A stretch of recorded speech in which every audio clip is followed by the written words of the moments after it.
Here's a sweet potato man.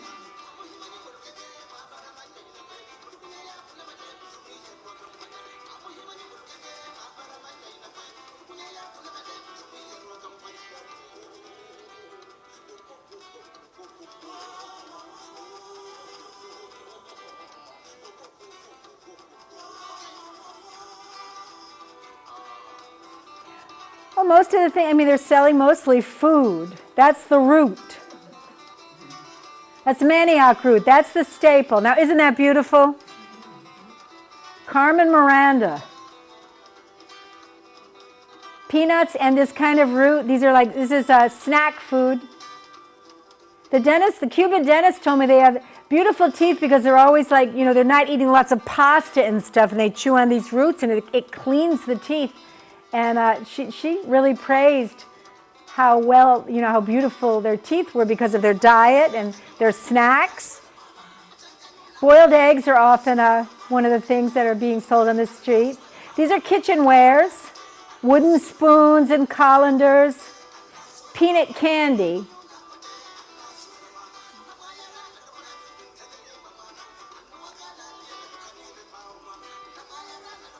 Sack of rice.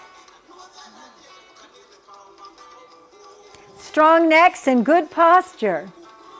Wearing a Che Guevara t-shirt.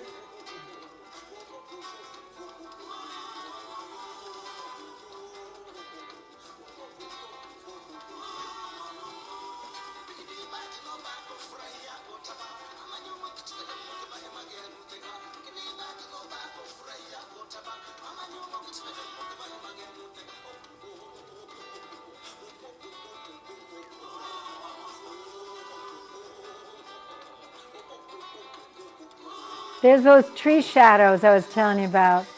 A lot of interesting tree shadows.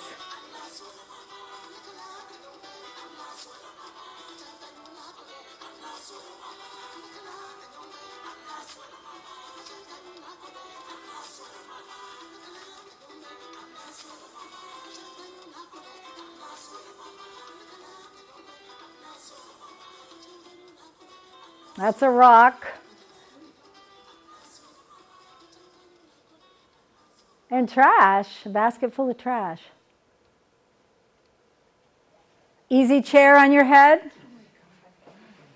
No problem. And a chest of drawers. The Sunday market had furniture, and so people would just buy, you know, they would just carry furniture out of the Sunday market on their heads. That's thatch.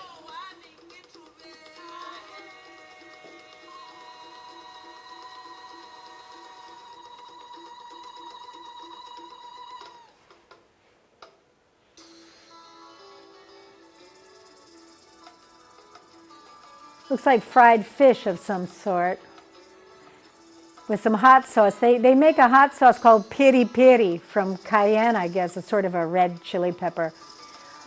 Do you think those suitcases have anything in them? Mattress and the pillows on top.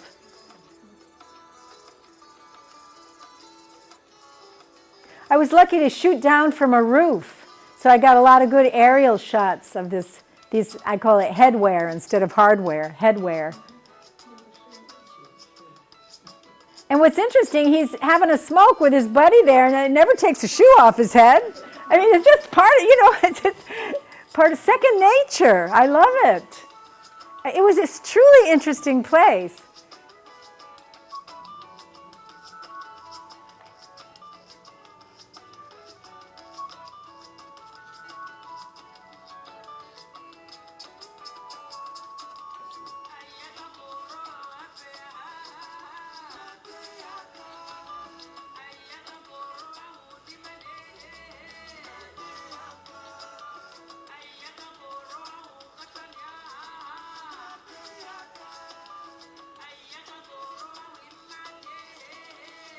This whole coastline had been lots of trading all across the Indian Ocean, Arabian Sea. It was called from like Kenya down to northern Mozambique. It was a Swahili coast. And there were Swahili traders, and then the Arabs basically took over the trade and became dominant. And the Arabs established themselves, brought Islam. That's why there's a high concentration of Muslims there.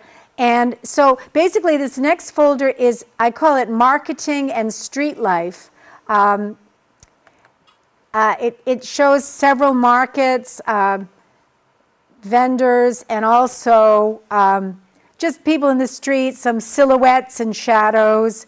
The thing is, many of the shopkeepers are Indians. In fact, one of my colleagues said there's almost no African shopkeepers, which was, of course, obviously displeased him. And there's still Portuguese there. Across the Indian Ocean, the Portuguese had a colony in India. So a lot of Indians, have been in Mozambique for generations. So there's a lot of Indian shopkeepers and Indians having lived there for generations. You'll see children playing games. Mostly children play rolling a hoop. The ancient game of just rolling a hoop, rolling a tire. And the Portuguese culture sort of kept this whole thing about the siesta time. Everything just sort of went dead from 12 to 2. And people just lolled around in the streets and stuff. So you couldn't get anything done during that time, of course. You had to get used to it. You're going to see a picture of a guy eating watermelon, which is it was so shocking to me because there's a whole stereotype about eating watermelon. And I was taking pictures of some advertisements or something, and a guy, somebody tapped me on the shoulder, and I turned around and the guy's eating the watermelon and making a face, and he wanted his picture taken. So it's in there. That picture was thrust upon me.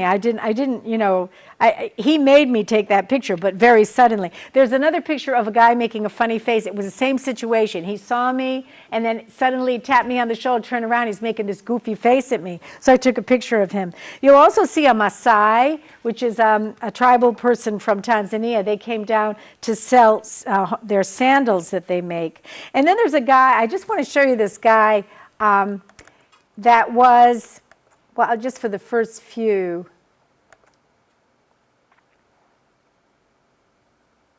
Oops. As you see here, this is one of the Indian shopkeepers. And these kids are of Indian descent. I assume, if it's true what the colleague said, I assume that he's working in the store, but not the owner. Now, this guy was funny because I bought milk from him every day, and I would say, I want leite sin grasa, because grasa in Spanish means fat, and I wanted fat-free milk. But in Portuguese, grasa means humor. So I said, I wanted humorless milk. And he thought that was the funniest thing on earth. So we joked about it every single day. So at the very end, he was so sweet. At the very end, I said, I got to have a picture of you with the milk. So this is marketing. This is the marketing and the street life. Yeah, she's the ex-Peace Corps volunteer buying some souvenirs.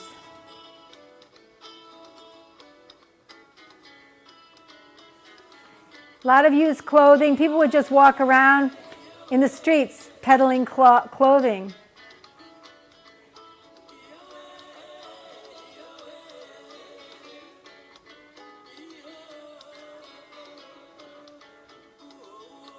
Again, this wonderful opportunity to get people at the intersection from my balcony. There's a snack food for the school kids right outside the school wall. Very helpful. People would stop right on the sidewalk and try on the shoes.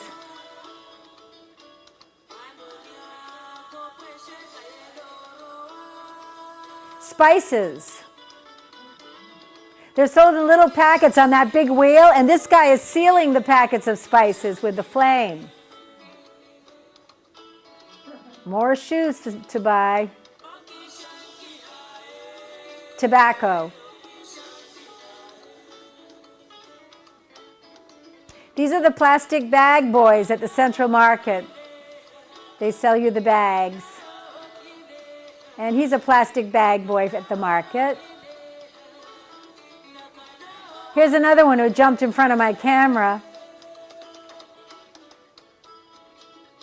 This is at the Sunday market. Siesta time.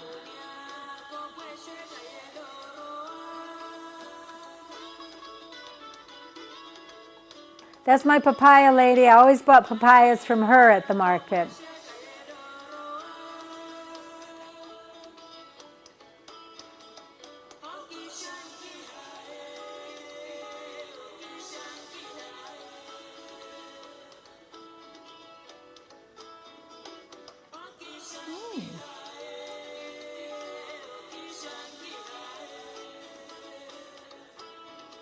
Capulana. Cashews. There are lots of cashew orchards. It's a main export. This is saying don't fight over the price. Check your cell phone if you really want to know what the price is. This guy was often, I used him as a taxi driver. This is a game that's all over Africa. I forgot the name of it.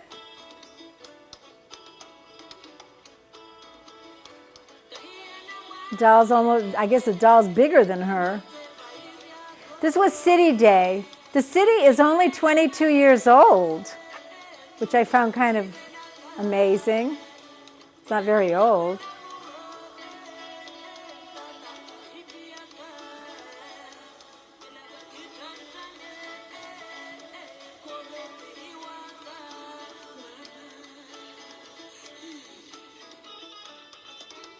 So somebody might just have one thing to sell, like that guy had that doll. That's what he was going to sell that day. Others would just carry a lot of things. Or at least it seemed that way. I may be wrong about that.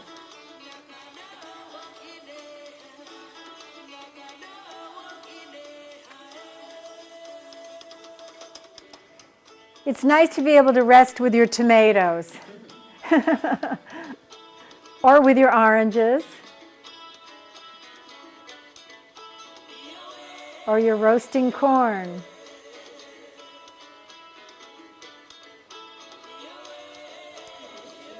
Used clothes are very, very big there. And I went into a used clothing warehouse that was run by a Lebanese man. He asked me to come in. This guy's making gold. I don't know the process. I didn't understand why they're blowing. I don't really know what's going on there. I can't explain that. But anyway, the Lebanese used clothing guy, he gave me his card. He wanted like me to be his partner from the US and send him used clothing. It's not my thing.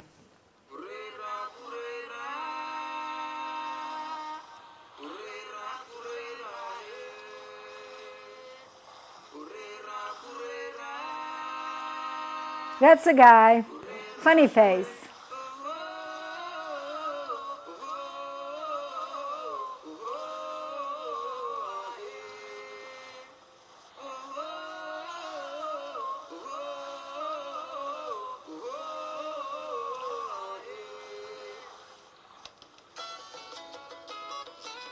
Everybody cooks in aluminum pots. I did too, and I wasn't really too pleased with it, but the other kind of pots, you know, I wasn't going to be there that long, and I didn't want to invest in any other pots, so I used them.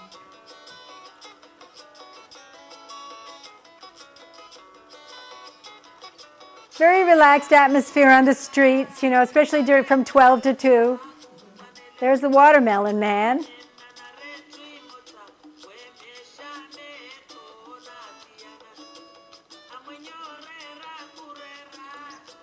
I found a rooftop bar that just looked down. It was near the Central Market. Okay, I was pickpocketed while I was taking these pictures. I got so involved, and I think this is a very beautiful picture. I think this is when they got me. I was just leaning over, and they're unzipping my purse and taking my money out. I also had my camera stolen almost in the same way. A guy made believe he bumped into me. And then he took my arm and said, excuse me, senora. And he started shaking me. And I said, you know, okay, you're excused. Don't overdo it. This is the Lebanese used clothing guy. And while he was shaking me, his buddies were stealing my camera. But guess what? I got it back, which was a miracle.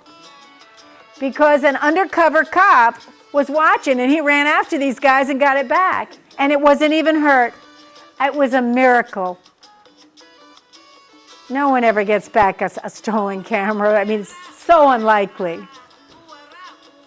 Now, this is one thing people definitely couldn't carry on their heads, was a bunch of brooms. I suppose they could if they tied them up in a bundle.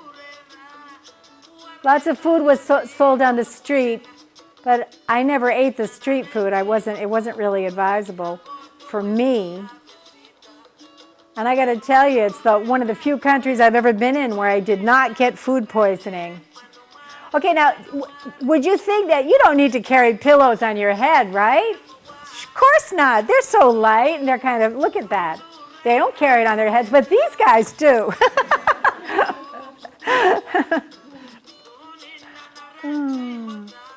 They're very pretty pillows.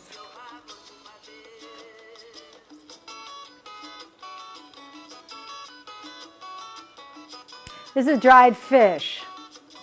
I thought it was figs. Okay, now this is a little sequence. She's going to give him his coconut. And then off she goes.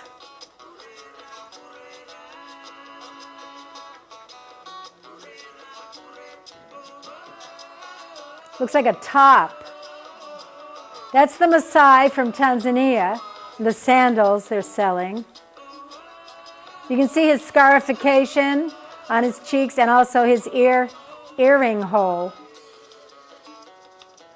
Mozambique is very wild in the north. It has lots of timber, lots of wood. And the Coke can is a wonderful measuring cup. This is the Sunday market. Lots of furniture for sale there, as well as used clothes and things.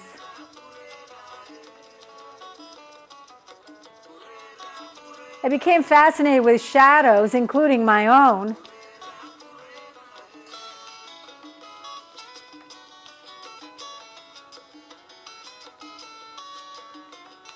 Just a typical sale of bananas.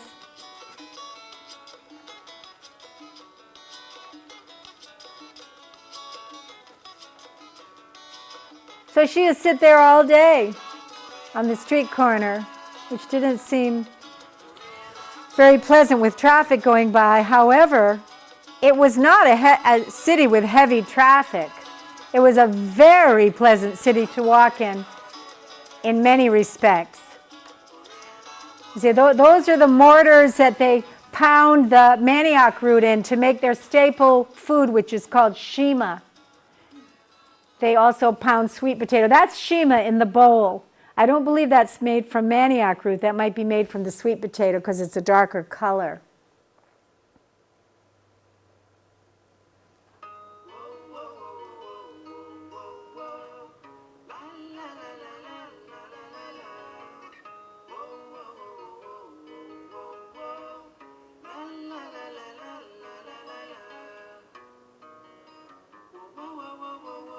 So the women, they would sit in groups selling things with their children on just about every street corner.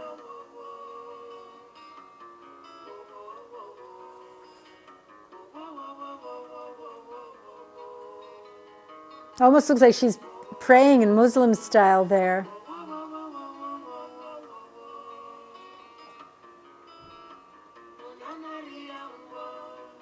I really became fascinated with the shadows. I started thinking about the philosopher Plato.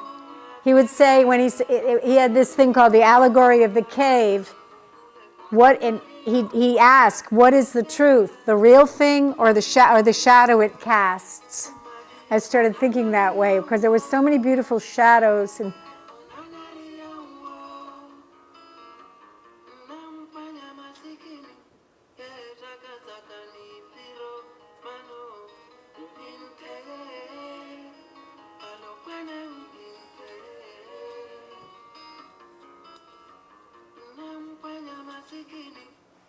these textiles, I think, are from Tanzania. They're not Mozambican.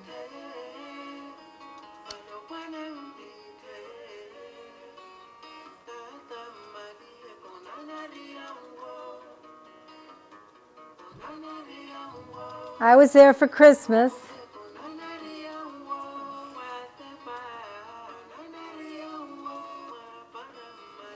This is my colleague who was from Zimbabwe. He actually had a degree he had an MBA, but he was teaching English at the university. I told you they came over across the border to get jobs in Mozambique because the economy in Zimbabwe was so bad. So he started chicken business on the side, raising chickens, and he took me there one afternoon, and it was really, really beautiful with the afternoon light. That's him and his wife. She also was teaching English at another university. And they had so much trouble with these chickens. I mean, the chickens were dying, and they said that maybe the feed was wrong. They had to mix soy with something else, and they felt that they hadn't mixed it properly. So that day, they had gone to the chicken farm to mix and make sure it was mixed properly. And when I held that chicken, I could feel its little heart beating. That's why I have that look on my face, because I thought, oh my God, I can feel its heartbeat, and they're going to kill it and eat it. And I was bonding with this chicken, and I thought I was getting really upset. It was quite amazing. His name is Luckwell, and he was a very marvelous person. They have really interesting name. His name was Luckwell, and his nephew's name was Takemore. Takemore. And his brother's name was Clever. English is the official language in Zimbabwe. And this is the wife of his assistant. She's got this wonderful hairdo. These are the people that worked with him to raise the chickens. And then they were mixing the feed. This is Takemore, his nephew. And they all started mixing with their hands. But then it's in some kind of a canvas. They picked it up and started swinging it back and forth. And I just thought it was so sculptural and so beautiful. All I could think, I said, this is like Michelangelo. I was just absolutely just enraptured by just how beautiful it looked. I took some jaunts around town, and these monadnocks, the people, they are using, there's all these monadnocks, and they're actually reducing them to gravel by using fire and hammer.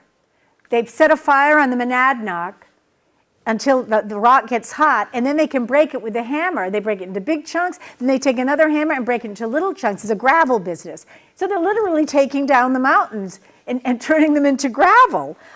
So I took several jaunts. This particular jaunt was with my 3 colleagues, one of whom was the Italian architect. You can see in the third picture there, he looks like he's singing an aria. To me, it was really funny that he was Italian, and he had those gestures, and his body language was really interesting. You're going to see a woman's head loading sequence. This woman is carrying rock on her head, and she wanted me to photograph her, and she was so proud to have that bucket of rocks on her head. And then also charcoal is what they use for cooking. So you're going to see how they make charcoal. They just make a big pile of wood, start it burning, cover it with dirt and grass, and let it smolder for maybe a day or something. And then that becomes charcoal. Also, the thing about the cemeteries, the termite towers are even in the cemeteries. And the interesting thing is that all the cemeteries had one plant in it called frangipani. Frangipani, of course, you probably know, it has a beautiful smell. But I kept asking myself, why is it associated with cemeteries? It's just such a beautiful tree. I just felt like there was something associating it with cemeteries made it seem like it was devaluing the tree, but you know, obviously the dead would like something beautiful too. Okay, and then we went to a fish market, which also sold a lot of other things. And also went outside the city to see women drawing water from the well. These wells are not lined. They just dig a hole, and then the water seeps up. So we're not talking about a well made out of stone where the water's at a constant level and the water's deep. No, they have to wait for it to seep up before they can dip it out. And finally, we went into the bairro, which means it's in Spanish it would be a barrio, in Portuguese it's bairro, where the people live in the mud thatch huts. And we went there I went there looking for the place where the women had these do these initiation rites, because they do have initiation rites at puberty. And my access students, the teenagers, they had a big debate about whether the initiation rites were good or not, because they teach them about sexuality, and you know, it's supposed to be the rite of passage into adulthood. But the kids that were against these rites of passage, and I told you, we talked about sex all the time, it seemed, as opposed to Afghanistan. We had this big debate about this. They talked about these things. Some of the ones that were against it said it was a violation of human rights. And they told of some sort of sexual things that were done that were very, I mean, they explained it in very graphic ways. And I was sort of pinching myself going, am I standing here listening to this? Am I moderating this debate? This is, what's going on? I felt sort of embarrassed. But I mean, like I say, completely different culture. And I made, you know, coming from Afghanistan, it was shocking to me. What was I going to say? But the other side of the debate said that it preserved the culture, and that without these initiation rites, the culture would die. So that was very, very interesting. So I went into the biro looking for where these, because I had seen these women going down the road. They had painted beards on their faces, and they were beating drums and chanting, and apparently they were going to go do the initiation rites, but I didn't know where it was. And so with the taxi driver that took me around, we got out of the taxi, walked around the biro, but we couldn't really find it, unfortunately. But we did see some interesting local life, like, for example, making home brew in the, you know, in these like village neighborhood, because the city was really like a great big village. I mean, it had a center that was sort of modern with a few, not modern, but modernish, with a few colonial buildings, maybe from the 50s or 40s, and then all surrounded by mud thatch sort of village settlements. So really it was more or less like a big village. So so let's take a look at these. Okay, this is the monadnock, and that's my colleagues walking up. Italian in the middle, and looking like he's singing an aria, but he's explaining something about the geology.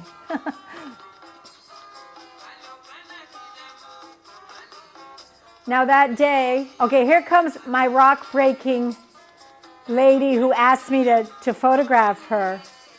You see, there was the firewood, they burn it, it heats the rock, then they crack it into large chunks.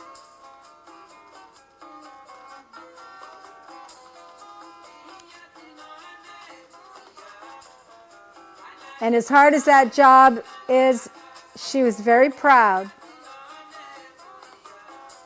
And it was such a pleasure to have her be so open with me so that I could get these pictures.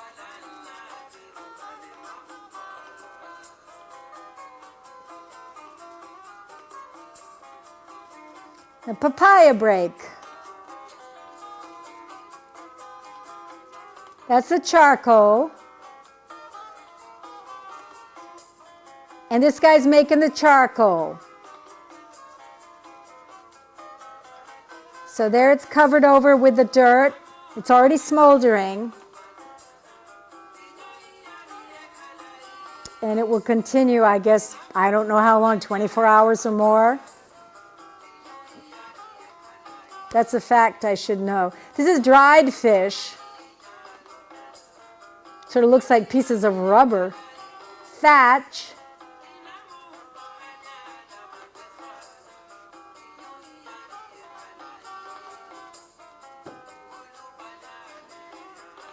There's that Coke can, the perfect measuring cup.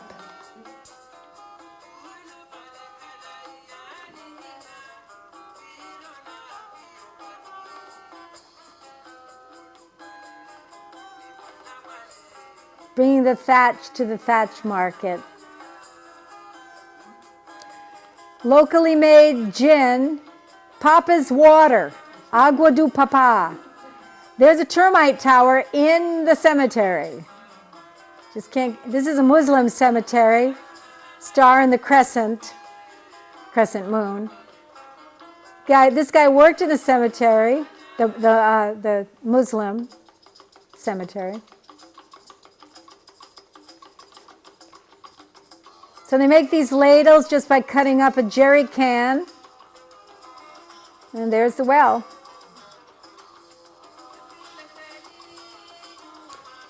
And it's not just women who bring water. Men and boys also carry water. You see the water in there seeping up. So they have to wait till enough seeps up. Clearing the land by fire is being very bad for the land's fertility, but they do it that way because it's the easiest way.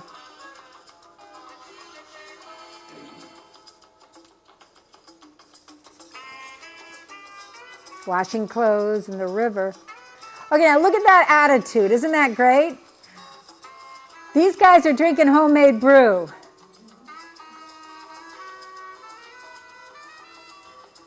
That's the homemade brew. I'm not sure what it's made out of. Probably maybe the manioc root.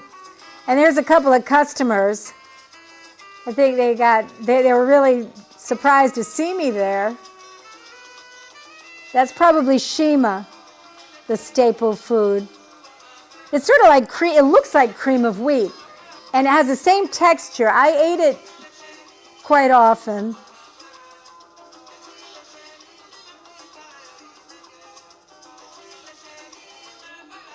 I call her the Madonna of the mangoes. This last folder is the trips to the coast. This is the coast. I told you that, I wasn't on the Indian Ocean, but the coast was heavy with trade, and there was a lot of sailing craft there. This sailing craft is called dhow. It's spelled D-H-O-W. I'm not sure. I believe it may be an Arab word. I think that its origin is Arab. As I said, it was a Swahili coast, but then the Omanis from the Arabian Peninsula began to dominate the trade along the coast.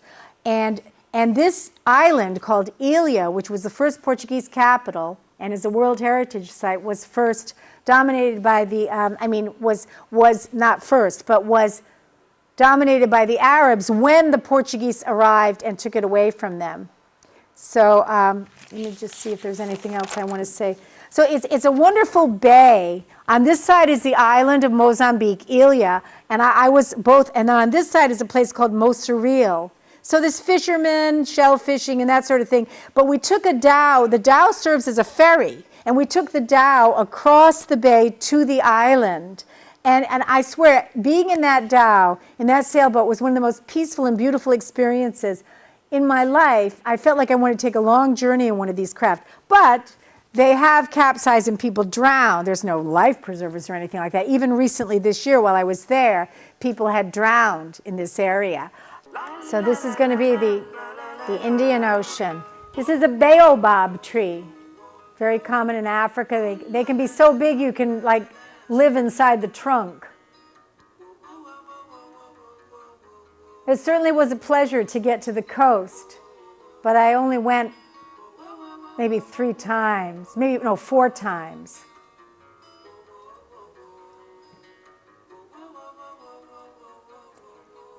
Like I said, I like taking pictures of my own shadow. I carried a parasol all the time.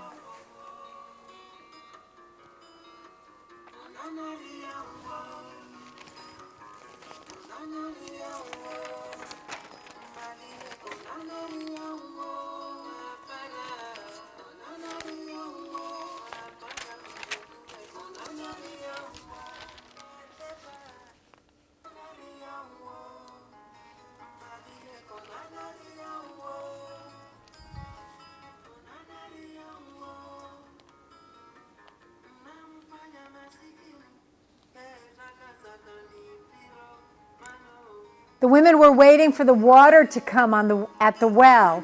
I don't really know technically why it wasn't coming, but they all lined up waiting for it to start coming out.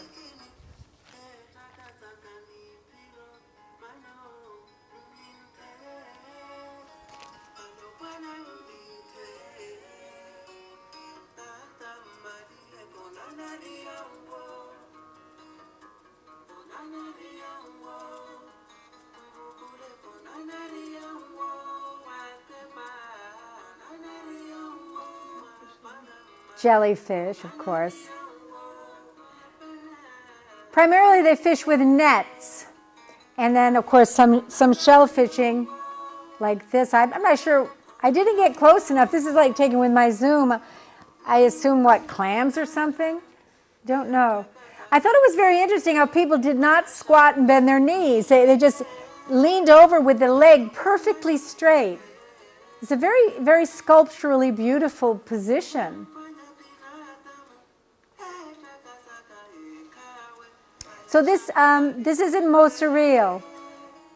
And, oh, that's the game that you saw before, but they're just doing it in the dust. Apparently, it's all over Africa. They make quicklime in here. They put seashells inside and burn it to make mortar for building. And this is old Portuguese church. Okay, now we're getting ready to cross the bay to the island, which was the Portuguese capital.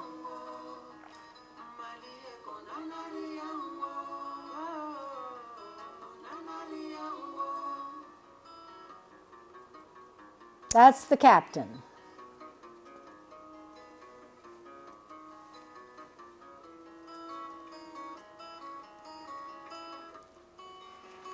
This is the island. We're getting to the island now. Everything's covered with this patina of sort of like, it reminds me of the Caribbean, the way it looks. And the last bit, you got to pole in, and of course you got to pole out when you're leaving before you set the sail. Okay, now this is at the fort. This island has an old fort on it. And I believe that's a statue of Vasco da Gama, the Portuguese explorer. So as you can see, these are old colonial buildings and quite run down. But apparently UNESCO is protecting and going to renovate. You can see those bloomers like the conquistadores. That would be the governor's palace. It's now a museum. So you can see the European look here. They found shipwrecks off the coast. It was a big trading area. And this is a china salvaged from a shipwreck in the museum.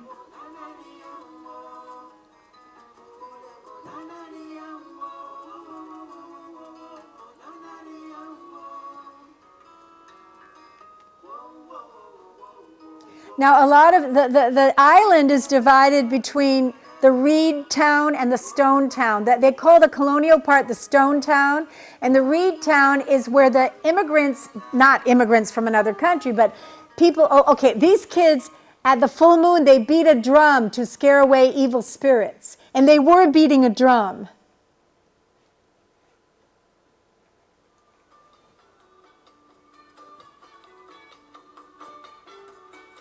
So here we have the fort.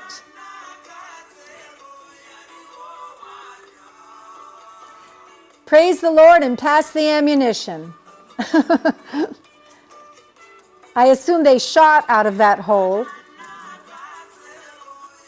Do you see a speedboat there? But there's not very many. In fact, I was shocked when I looked at that picture and noticed a speedboat in it. I didn't even realize that there had been any. This is a cistern in the fort that stores rainwater.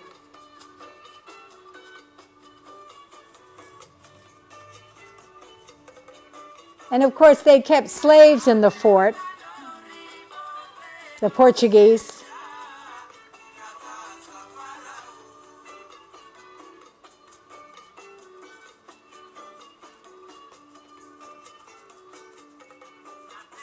So this would be the reed town, but first they have an infrastructure of stone, I guess with bamboo, and then they may, I guess, lay reeds over that. These people came during the Civil War to the island to escape combat because it was safe to be on the island. And they never left. Apparently the population of the island is... Okay, look at these pods. They look very autumnal. Something I found about the vegetation was that there was always some plant that was in the stage of autumn, while another plant was in the stage of spring. I never noticed that anywhere before. That's the frangipani in the cemetery. It's the only plant used in the cemetery of these frangipani trees.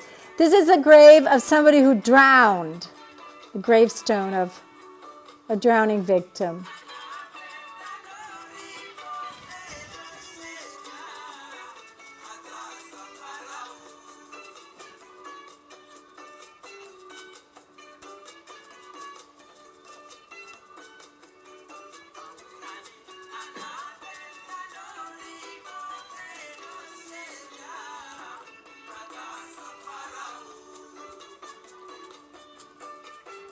The place is very, very, very lightly touristed. There's like almost no tourist fare, but it's incredibly peaceful and beautiful place. Now, the rickshaw was outlawed by the first president because he said it was a vestige of colonialism. And you can see rickshaws in the museum on the island.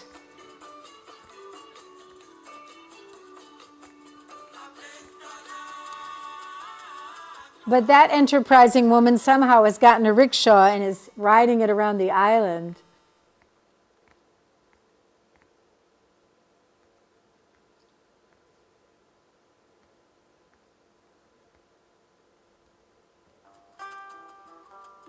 You're going to see people getting off of the ferry, the dhow that serves as a ferry from the other side.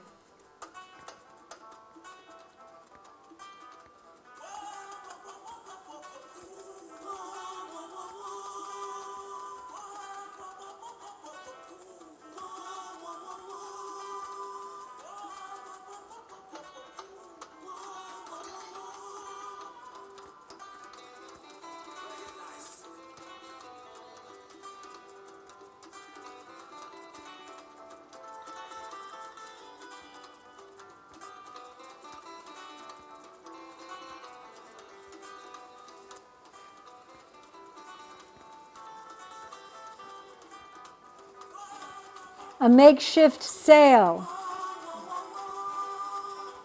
That was my hotel room on the island. I had terrible insomnia that night, even though it looked so peaceful.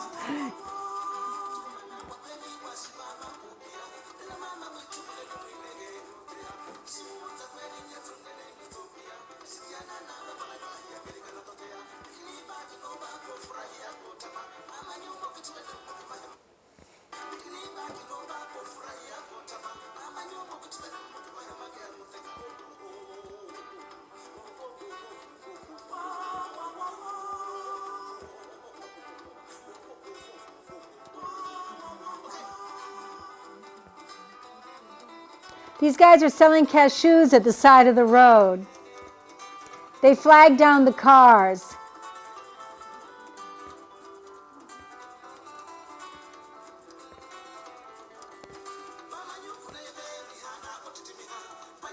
That's some kind of a homemade toy, but I'm not sure what it is.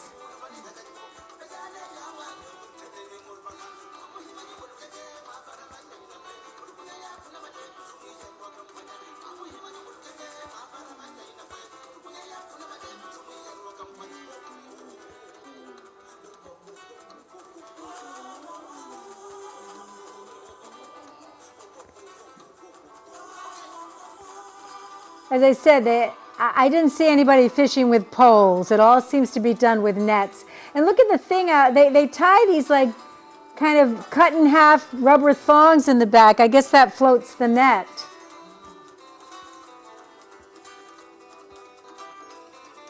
It's still on the island.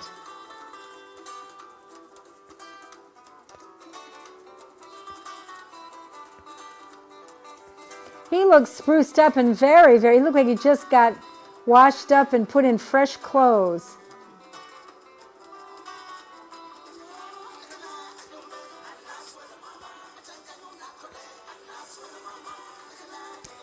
The boat's named Daily Bread, or Daily Bread.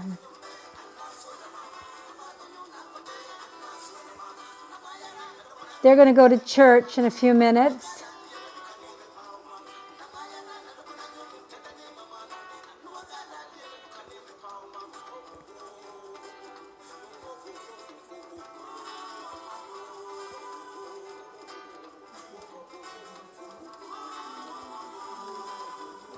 I love the way peeling paint looks. I just think it looks interesting.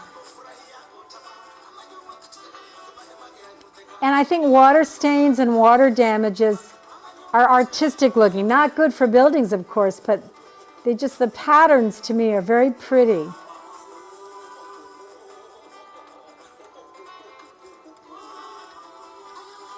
One of these guys told me, please show these pictures to people in your country so that they'll know how poor we are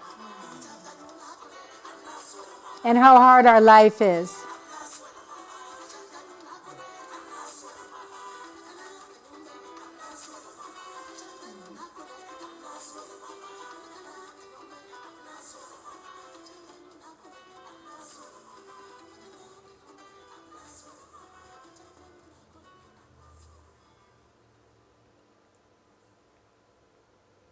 This is just more similar shots, but it's a different part of the coast. I drove up there with my Indian colleague. She taught English where I taught, and we stayed on the beach. You see the monadnock has this sort of nipple on the top or something. It's quite interesting shape.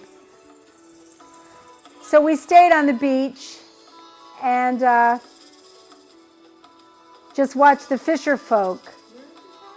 This would be north of Nampula in the town called Pemba, which I pointed out in the beginning. That's my Indian colleague. She also taught English. She's from Calcutta.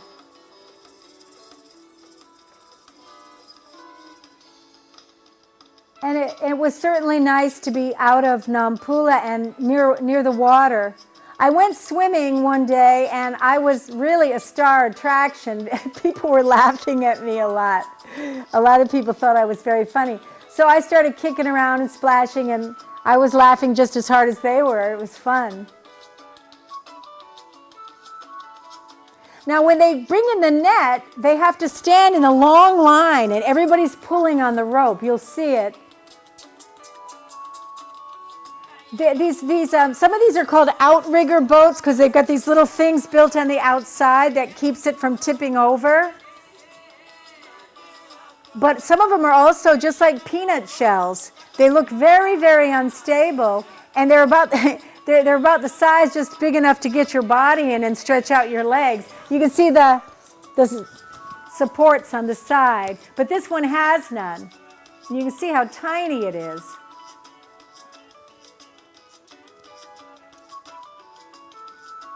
No bathing suits required.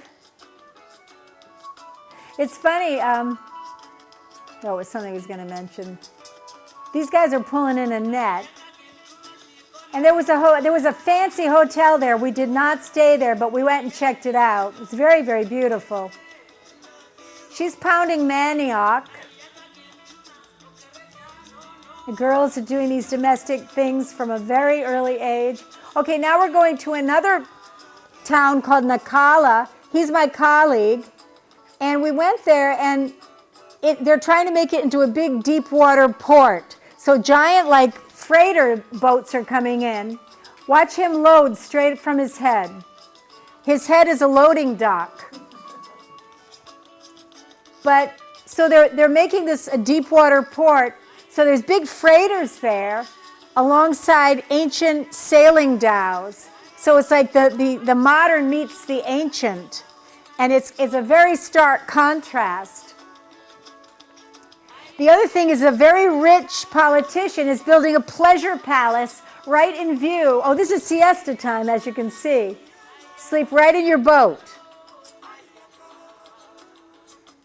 But he's building a pleasure palace right in view of all these poor fishermen and their beach where they cast off from.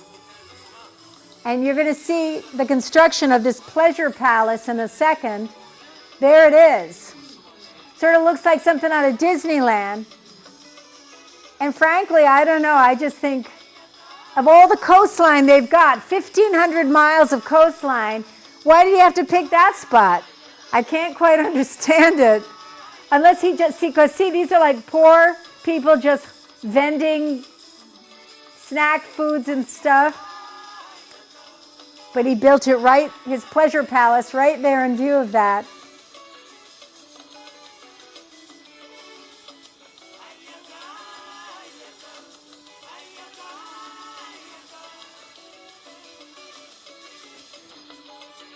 We bought fish from her and cooked it ourselves. That's a hoe. They carry hoes and axes on their heads. I saw a woman with an axe on her head. I did not get a picture of it, but it just absolutely astounded me. The blade was right behind, you know, behind in the back of her skull, and the handle sticking out. Okay, there they are hauling in the nets. It takes a long time. They're standing there and pulling for a very long time. And so you see the ancient sailing dhow and a modern cargo ship. Across the bay is old Nacala. This part's modern Nacala, and that's old Nacala. So me and my colleague, we took one of these dhows as a ferry across to old Nacala and spent maybe a couple of hours over there. So this is a boat we took. So everybody starts wading out. And by the way, they'll actually carry a grown man out piggyback if he doesn't want to take his shoes off or get his feet wet. So my colleague, a grown man, he got on another man's back and he carried him out so that he didn't have to get his feet wet. Unfurling the sails.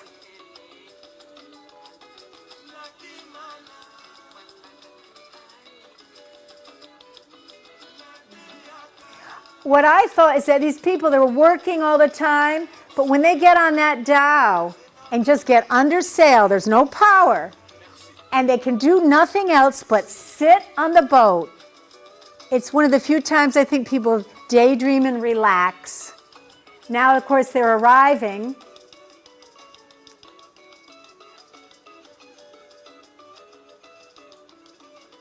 And it's time for a coconut water. So as you can see, the earth looks very, very fertile. We drove something like 1,000 miles from Nampula to Maputo for me to get my airplane out of the country. I drove with another colleague, and it took, I think, 3 days and 3 nights to get down to Maputo. So, you know, we bought whatever fruit was available on the way, and it was a very nice road trip. That's charcoal on the left and the wooden mortars for pounding the manioc on the right. And he's making a mortar out of a log, This is peri peri. It's a very hot sauce they make.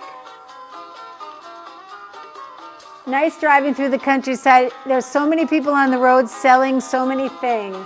Just like in the old days in the U.S. Some of you don't remember the old days, but some of us do. This is my colleague's family. When we arrived in Maputo, we went to his house to drop something off, and that's his mother. She'd been hoeing.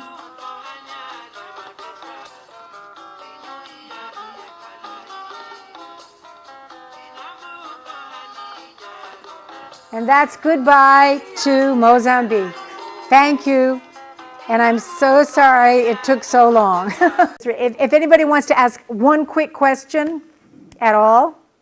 Yes? Do you have a photography background? Because those pictures were exquisitely beautiful.